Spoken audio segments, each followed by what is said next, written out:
Good morning from the bottom of the locks that I've forgotten the name of. We are clearly affected by a change in the weather. It went rainy overnight. It is kind of quite chilly today and a little bit damp. George is high in spirits and low in ball. No, he's got a ball, he's quite happy. It's not nearly enough ball. Today we are going on to the Montgomery Canal. We've booked our passage through the Frankton Locks in 1 hour's time. We're about 1 hour and 10 minutes away, so should work out. To be fair, we booked in from sometime between noon and 2, so we don't actually have to be there at a specific moment. And then we think we're going to push as far as we can get to the end of the navigable section on the Montgomery today. There's only a small section that's navigable at the moment. There is like a big restoration project on that's quite active, but it's a shame we can't go any further because it sounds like there's lots of fascinating things down there. Yeah, and it goes, the section being restored goes a very long distance. It's like 6 or 7 pages of our guide. Yeah.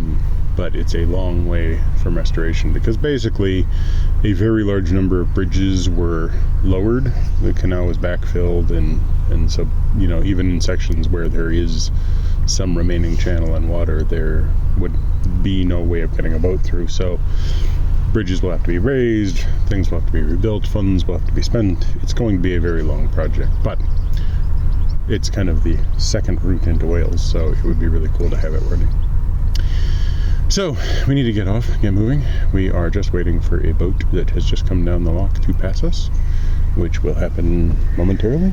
I think me and George are going to ride these 3 or 4 miles to the junction, and then we'll get off and walk on the new bit, because obviously we walked this bit going the other way. And there's a bunch of locks right at the beginning, including a staircase. So do they take you through the locks, or do they just unlock them and then you go? I believe they just unlock them, okay. But I don't know for sure. Morning. Morning. All right, let's get going then. Right, we're on our way.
A wee bit of confusion at the Frankton Locks.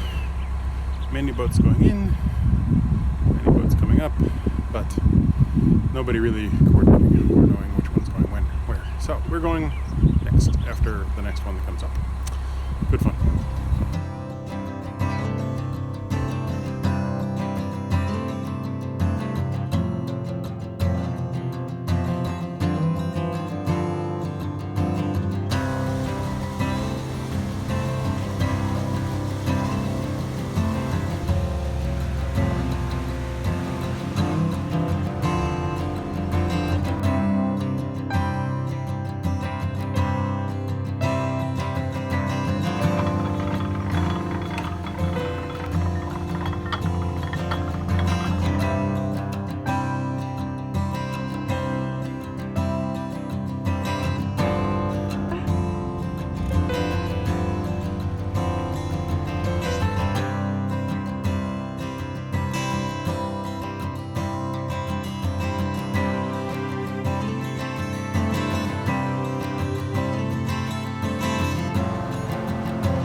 we came down the locks, stopped raining. Well, we got to the top of the locks and there was about 4 boats waiting to get down. We were told we were third in the queue. We were actually fourth, but the fourth boat let us go for some reason. Yeah. So it It took ages. quite a long time because they could basically, there's a staircase lock right at the beginning, and they basically had to drop a boat through 2 to let up 1, then drop a boat through 2 to let up 1. So it took quite a while to get us through, But about an hour and a half. the lock keepers were really nice, and like the boaters were all nice and chatty and stuff. Yeah, and there was lots of lovely dogs and a BBC cameraman. There was a really nice chocolate, I don't know if they're called chocolate, brown cocker spaniel called Alfie. He was nice. As opposed to a blue cocker spaniel. And the cameraman did film us, but I'm hoping we're not on the telly because George's poo bags were sitting on top of the boat. That's true. He did get some. Maybe they could edit it out. A little bit of compositing trickery. So then we stopped at the wharf at the bottom, and It's not even at the bottom. We got 1 more lock to go. oh yeah, Yeah. and used the bin and stuff. Had some lunch. So we thought we'd be at the end by about 4 o'clock. It's 3 o'clock now. We've got 3 hours to go. Yeah. And also we found out there's a triathlon tomorrow. Yeah. Which was good. Like, oh, good. There's going to be runners and canoes, and no, we won't be moving tomorrow. Well, no, a guy I spoke to said that he thinks the canoes will be starting around 12, so we could remove a bit in the morning, and we could come halfway back, and then just stop up and watch them all go I by. think we might just sit still for a day. All right, We'll see. we'll see. I just don't want to dodge a lot of canoes. Or swimmers. I don't think they'll be swimming in the Monty. It's not really a triathlon if you're not swimming. They're It's- running, biking, and kayaking. It's Well, that is a triathlon. yeah, I was going to say. Fair enough. I know. My arm's dying, so I need to put this down now. All right, onwards. Not much.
that's Gronwyn's Wharf and Gronwyn's Bridge, end of the Montgomery, at least for now. Hopefully at some point. Then I'll come back and go even further.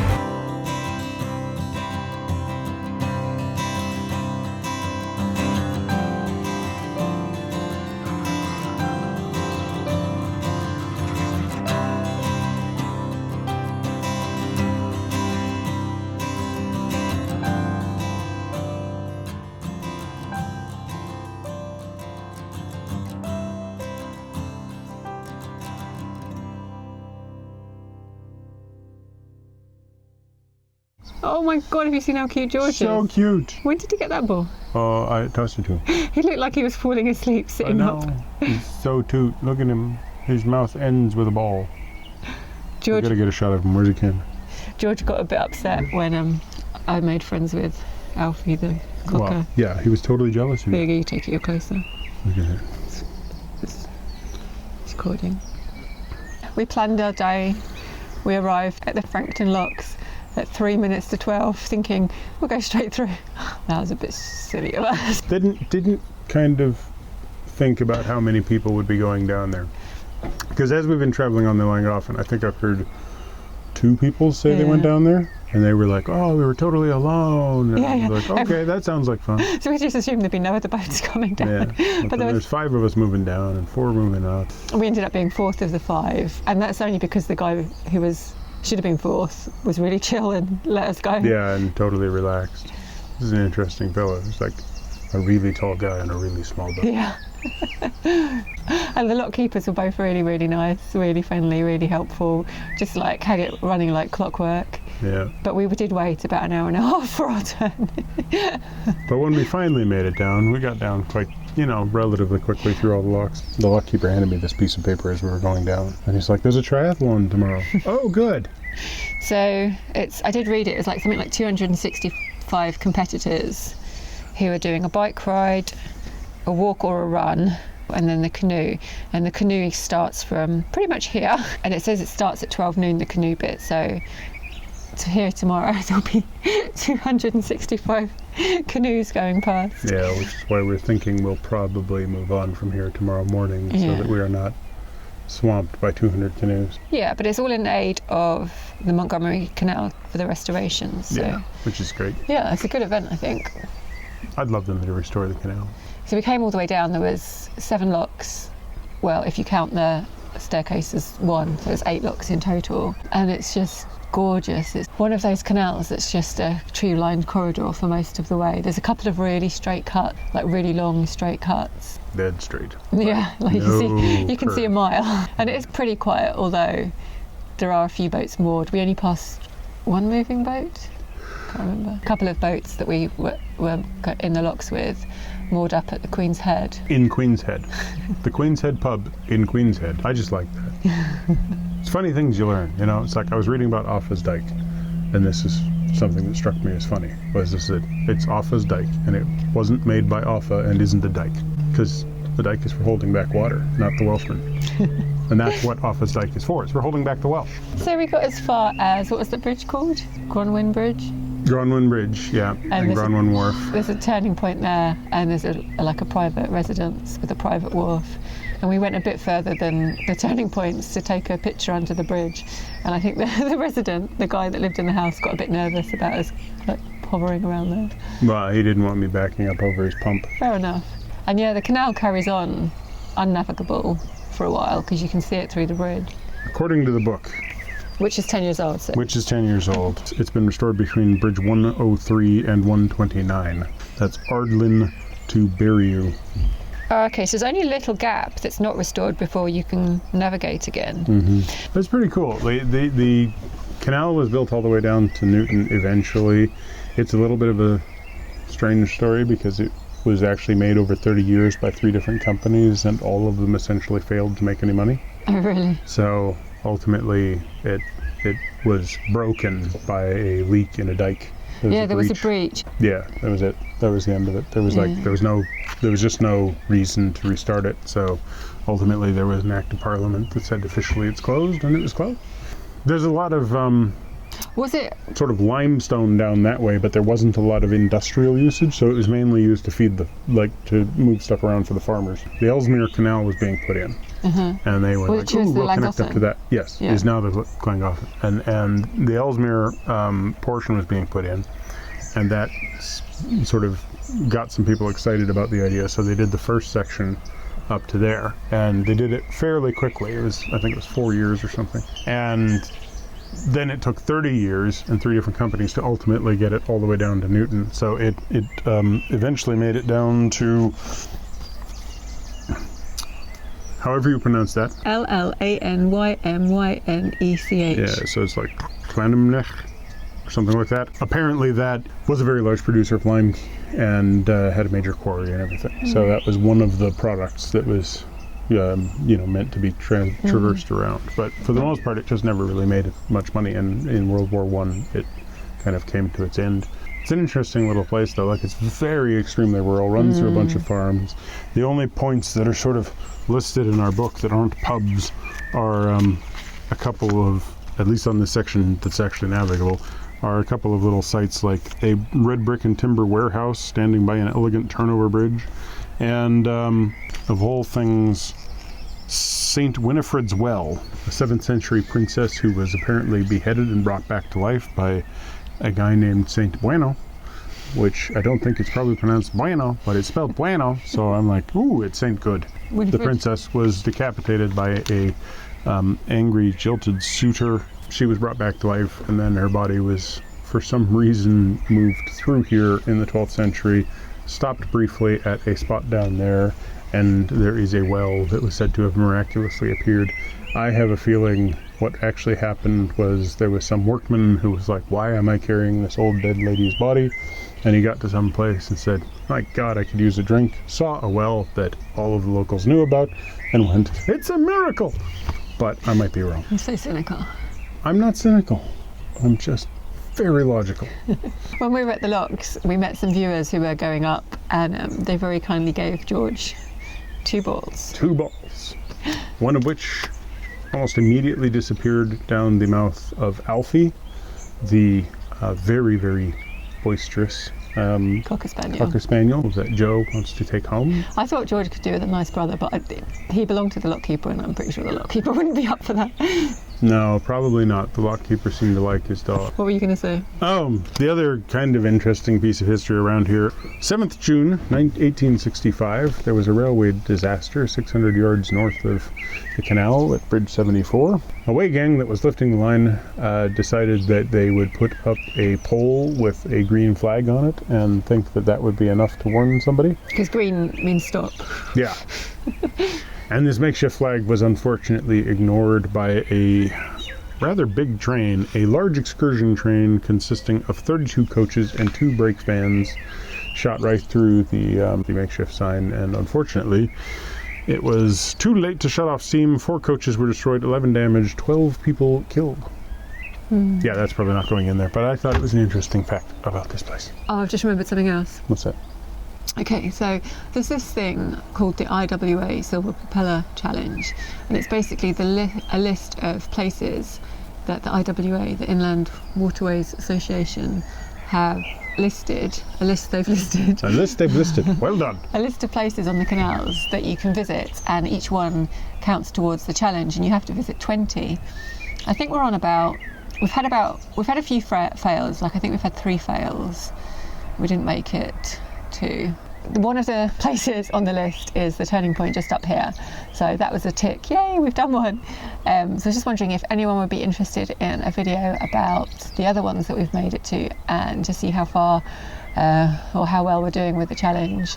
If you'd like to see that video, comment down below. If you're also doing the challenge, actually we're not actively doing the challenge, it just happens that the places we visit are part of the challenge. So if you're also ticking off the places, let us know how you're doing and how many you've got. Do we actually get a silver propeller? I don't know what you get. As far as I know, nobody's claimed it yet, but I don't know. Well, now I want one. And I don't think it's a race, although it would be cool to be the first person, but I don't think we're going to be the first person. I don't think we're going to be the first person. So anyway, that's the Silver Propeller Challenge. I'm not even sure we can possibly be the first person. So thanks for watching. Give us a thumbs up if you enjoyed the video. comment down below. Subscribe if you haven't already. And if you feel like getting annoyed by notifications on your phone, click that bell thingy.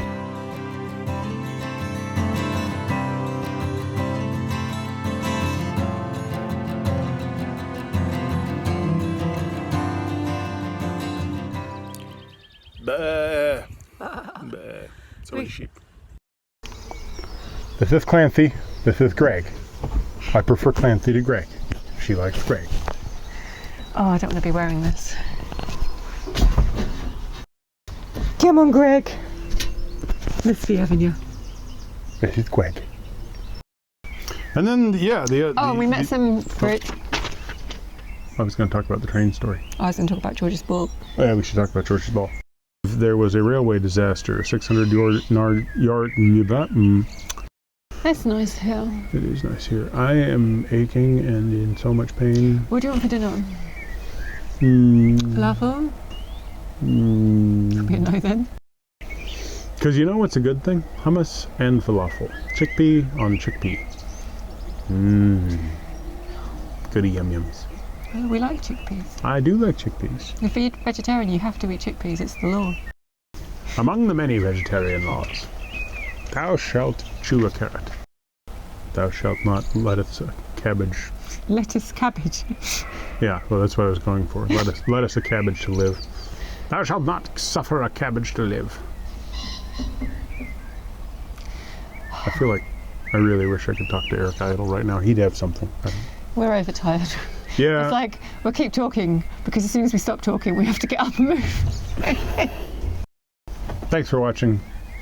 If you like the video, give it a thumbs up. Comment down below. Subscribe if you haven't already. When did you put those bars on there? What bars? Now I'm suddenly seeing the bar that's going through my eye. The grid. Yeah. Okay. Let's try that again. Because that was perfect.